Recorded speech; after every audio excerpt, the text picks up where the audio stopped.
Bienvenue dans votre revue internationale où nous faisons le tour des grandes actualités qui ont marqué le monde cette semaine. Et pour commencer cette information, ambiance à la fois solennelle et surréaliste ce mardi devant la prison de la Santé dans le 14e arrondissement de Paris. À 9h30 exactement, Nicolas Sarkozy y est arrivé pour commencer sa peine de 5 ans de prison ferme. À l'extérieur, une centaine de soutiens l'ont applaudi, tandis qu'à l'intérieur, des détenus criaient son nom depuis leur cellule. L'ancien président, accompagné de Carla Bruni, a salué la foule avant de publier un message dénonçant, je cite, « une vengeance politique ». Placé à l'isolement pour sa sécurité, il aurait emporté quelques livres dans le comté de Monte Cristo. Ses avocats ont déjà déposé une demande de mise en liberté. Et dans l'actualité également, l'Union européenne tente de réagir à la crise qui secoue ses industries stratégiques. Après l'annonce par Pékin de nouvelles restrictions sur les exportations de terres rares, Bruxelles a organisé ce lundi 20 octobre une réunion d'urgence.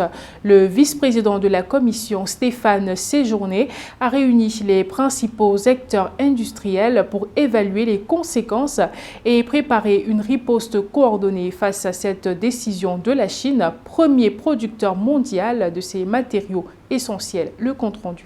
C'est une course contre la montre qui s'engage à Bruxelles.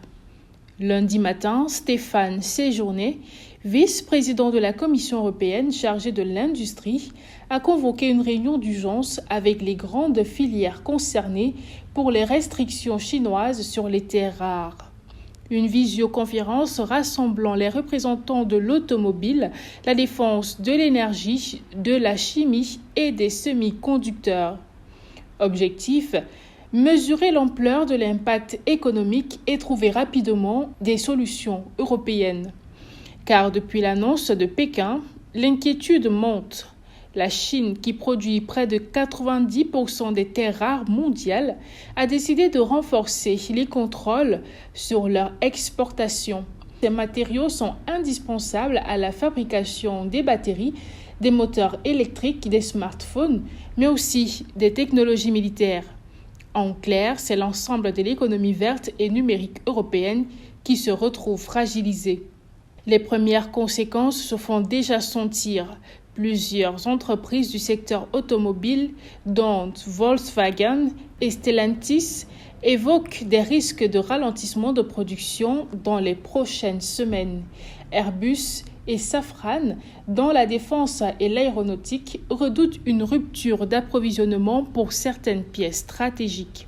Pour Bruxelles, il est urgent d'agir. Stéphane Séjourné veut coordonner une réponse européenne mais aussi internationale. L'Union travaille déjà avec des pays du G7 pour une action commune face à ce qu'elle considère comme une arme commerciale utilisée par Pékin dans son bras de fer avec Washington. Mais au-delà de la réaction immédiate, la question de la souveraineté industrielle européenne est relancée. Aujourd'hui, l'Europe dépend presque entièrement des importations chinoises pour ses métaux critiques. Pourtant, certains pays du continent disposent de ressources exploitables. La Norvège, la Serbie, le Royaume-Uni, mais aussi la France, notamment en Bretagne et dans le Massif central. Problème, l'ouverture d'une mine sur le sol européen prend jusqu'à 10 ans, un délai jugé intenable pour Bruxelles. Le commissaire Séjourné souhaite réduire ce calendrier à 2 ans pour accélérer la relance de l'extraction et du recyclage sur le continent. En attendant, l'Union plaide aussi pour une stratégie commune de stockage et d'achat groupé, à l'image de ce qui avait été fait pour les vaccins pendant la pandémie.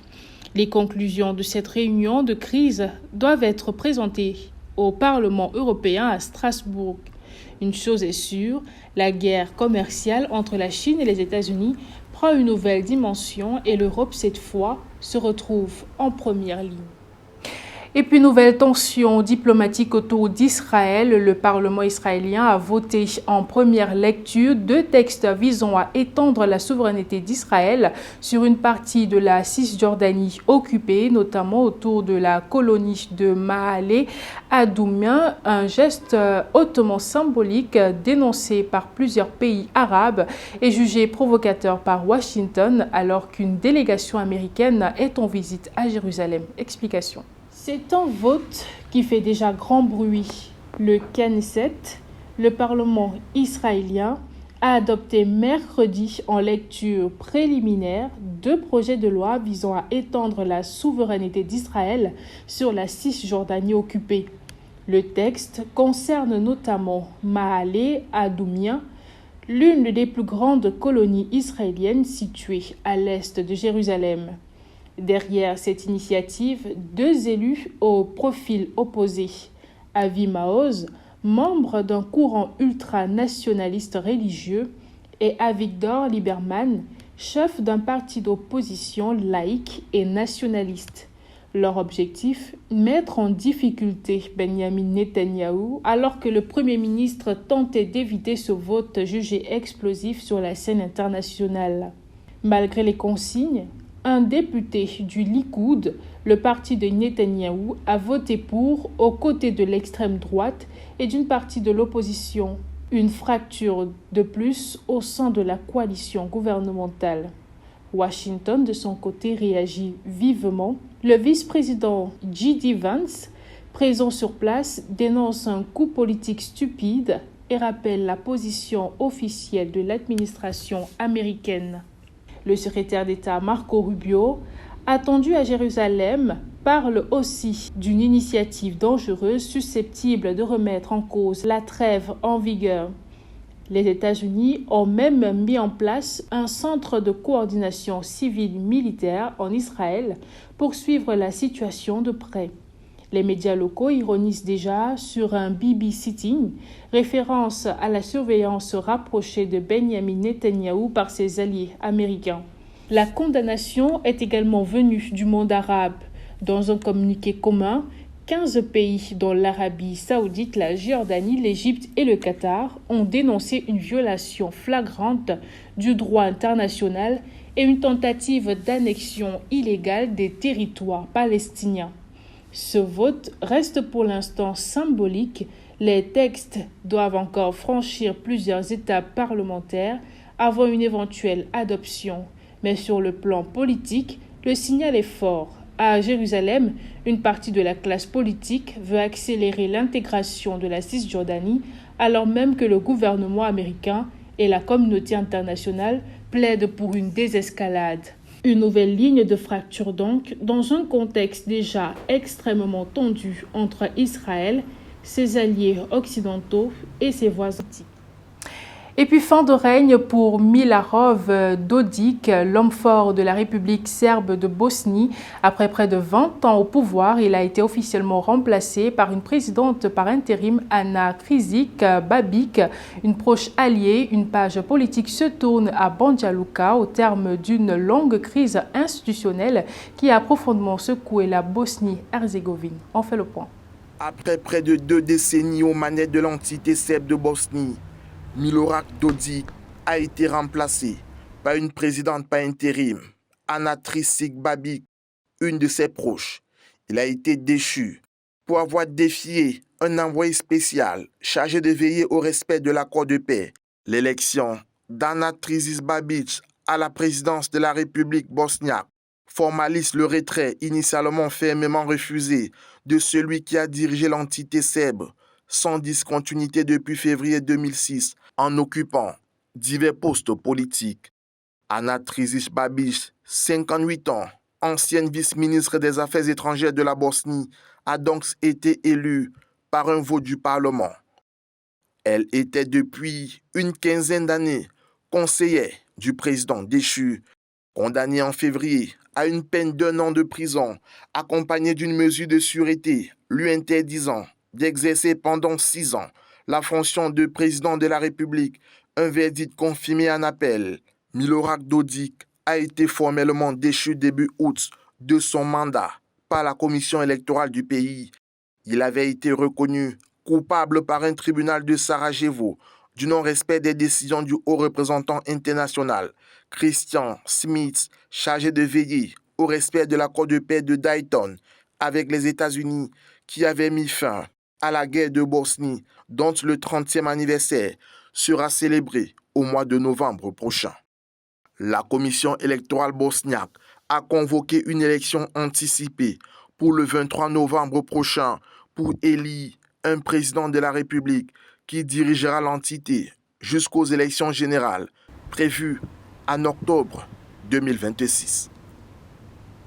Nouvelle crise diplomatique entre Washington et Bogota. Donald Trump annonce la suspension de toute aide américaine à la Colombie, accusant le président Gustavo Petro d'être complice du narcotrafic. Une décision brutale publiée comme souvent sur son réseau Trust Social et qui provoque la colère du chef de l'État colombien. Les détails. Le président américain Donald Trump a annoncé la fin de l'aide financière des États-Unis à Bogota, accusant son homologue colombien, Gustavo Petro, de ne pas lutter contre le narcotrafic dans son pays. Comme souvent, l'annonce est tombée sous la forme d'un post en majuscule sur son Trust Social.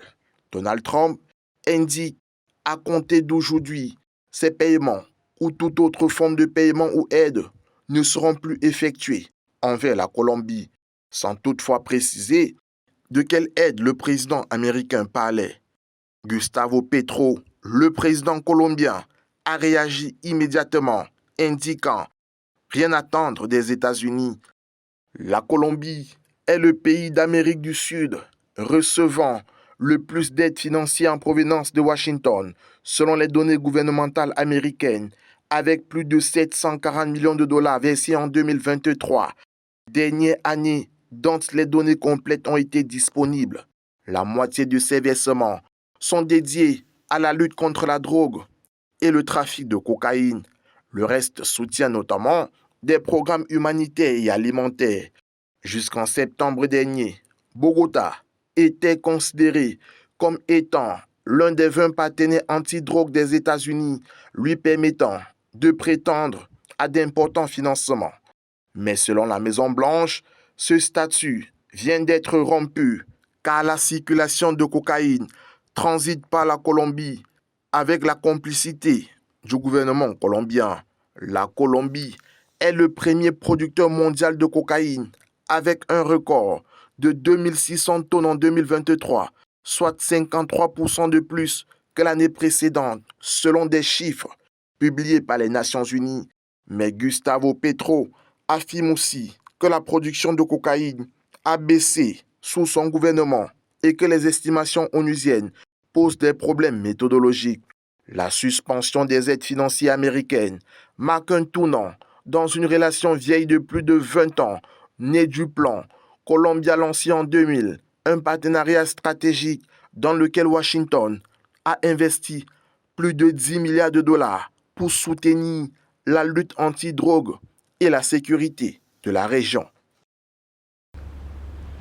Avant de refermer ce journal, nous allons voir l'Arche 22, l'un des monuments les plus emblématiques de la Gambie, situé à Banjul, la capitale du pays, érigé en 1996 pour commémorer le coup d'État militaire qui a porté Yahya Jammeh au pouvoir en 1994 et symbolise un moment charnière de l'histoire gambienne.